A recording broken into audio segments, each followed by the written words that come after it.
6 legendary swordsmen that wielded the fiercest swords in history. Number 1. Miyamoto Musashi. Japan's sword saint. The life of Japanese samurai Miyamoto Musashi is obscured by myth and legend, but this sword saint reportedly survived 60 duels. The first of which was fought when he was just 13 years old. While he occasionally served as a soldier, Musashi spent much of his career wandering the Japanese countryside and doing battle with any warrior who dared challenge him. He is said to have perfected a two-blade fighting technique. But he was so accomplished that he often engaged in single combat, armed with only a wooden sword, or Bokuden. One such duel came in 1612, when he squared off against a rival samurai named Sasaki Kojiro, using a sword carved from the oar of a boat. Kojiro was known as one of Japan's greatest swordsmen, yet Musashi easily dodged his attacks and delivered a fatal blow with his wooden weapon. Having never been bested in battle, Musashi later retired from dueling and became an acclaimed ink painter and writer. His Book of Five Rings is now considered a landmark text on martial arts and strategy. Number 2. Sasaki Kojiro. Sasaki Kojiro, who also went by the names Sasaki Kojiro and Sasaki Ganryu, was an esteemed swordsman born in the Fukui prefecture in 1585. He was considered to be the best one of his field during the Sengoku period and the earlier years of the Edo period. The truth behind who introduced Sasaki Kojiro to swordsmanship remains uncertain up to this day. Toda Seijin and Kanamaki Jisai are the two masters many people debate about regarding Sasaki Kojiro's study of the Chujo-ryu style of swordsmanship. Toda Seijin was a master Chujo-ryu swordsman of the 16th century and was equally skilled in the art of kodachi, a kind of short sword. Kanamaki Jisai, on the other hand, was another student under the guidance of Toda Seijin before serving as the teacher of Ito Itosai and, conceivably, Sasaki Kojiro. Nonetheless, it is a fact that Sasaki Kojiro excelled in using the nadachi, a kind of long sword katana. According to ancient texts, Sasaki Kojiro traveled to different provinces after having defeated the younger brother of his master. Not long after, he founded his own school that he aptly named after him as Ganryu, which means the style of the large rock in English. It was only when his school rose in popularity that the accounts of his life became reliable. Among the many stories told by these records include how he fought off 3 enemies using a tessen, a type of Japanese war fan, how he was regarded as the chief master of weapons by Hosokawa Tadaoki, and his many successful duels. Number 3 in our list, Joseph Boulogne, Chevalier de St. Georges, the gentleman fencer. Joseph Boulogne, Chevalier de St. Georges, 1745-1799, a musician, athlete, and soldier, was among the most fascinating figures during the years at the end of France's old regime and during its age of revolution at the end of the 18th century. St. George is known today as one of the major early contributors of African descent in the tradition of European classical music.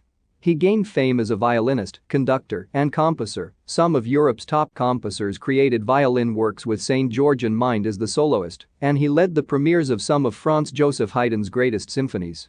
The music of St. George himself, long forgotten, has been successfully revived. In his own time, however, St. George was known for much more than music. A champion fencer as a young man, he was the object of often veiled and sometimes overt racial controversy. He survived 2 assassination attempts. In his later years he abandoned the aristocratic world of his upbringing to fight for revolutionary ideals, and he was an early supporter of racial equality in France and England. Number 4. Donald McBaine, the Scottish duelist extraordinaire. Donald McBane's colorful career included side jobs as a tavern keeper and brothel owner, but he is best remembered as one of the 18th century's most accomplished swordsmen. A professional soldier by trade, this Scottish Highlander was a born brawler who claimed to have participated in at least 100 duels, including a few in which he crossed steel with several different opponents in succession. Donald first learned swordsmanship when the elder soldier assigned to him regularly dipped into his wages. Donald paid for private instruction from a sergeant, then, as was the custom of the time, Donald challenged the elder soldier to a duel, which he then promptly lost. After taking more lessons, Donald won the duel and became master of his and the other soldier's wages. Along the way, he also opened a fencing school and developed a sword fighting technique that combined graceful movement with swift and deadly lunges. One signature move, the boar's thrust, called for the fighter to drop to one knee while simultaneously jabbing his sword upward in a vicious uppercut blow. Despite suffering some 24 wounds from musket balls, bayonets and grenades during his military career, McBaine continued dueling well into his old age and even worked as a prizefighter in his 60s.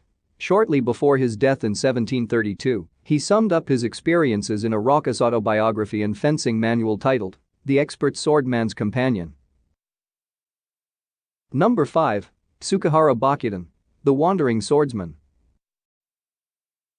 Tsukahara Bokuden, 1490–1571, was the most deadly Japanese samurai of his day, who earned his reputation by fighting and beating the best martial arts experts the country had to offer. He was the ideal warrior who never lost a fight, whether in battle for his daimyo, warlord, or an individual duel. He was loyal, noble and always ready to die if necessary. However, what was unusual about Bokuden was that in later life he developed the philosophy that there was more merit in avoiding conflict than there was in fighting and killing an opponent. While this is generally accepted within martial arts philosophy today, during Bokuden's day, it was all but unheard of. An early life of Tsukahara Bokuden in 15th century during what became known as the Sengoku Jidai period, the age of the country at war. Even though he was the son of a Shinto priest, he was able to join the ranks of the samurai warriors, as the turbulent times meant that those born from outside the social class could now rise up the military ranks if they showed exceptional fighting skills. From his childhood, Bokuden spent much of his time trying to learn martial arts, and by the age of 20, he would get his first real test. Achii Terazaman was a famous warrior who Bokuden fearlessly challenged and defeated. Although these types of duels often ended with the loser dying, they were not necessarily fights to the death, and Terazaman had been allowed to live. Humiliated, he decided to ambush the younger samurai warrior who promptly made his name by killing his more experienced adversary. And the last legendary swordman is a girl named Julie de Bigny, the ferocious lady sword fighter. During the late 17th and early 18th centuries, Julie de Bigny fascinated the French public with her outsized personality, heavenly singing voice and deadly sword skill. The daughter of a court nobleman of King Louis XIV, de Bigny was a fencing prodigy who bested male opponents from a young age. After fleeing a loveless marriage during her teen years, she began an affair with a fencing master and made her living staging sword fighting exhibitions in taverns. Despite having no vocal training, she later found fame as a contralto opera singer and spent several years performing under the name Mademoiselle de Maupin or La Maupin. De Bigny also took part in numerous sword duels, including one against a nobleman who initially mistook her for a man.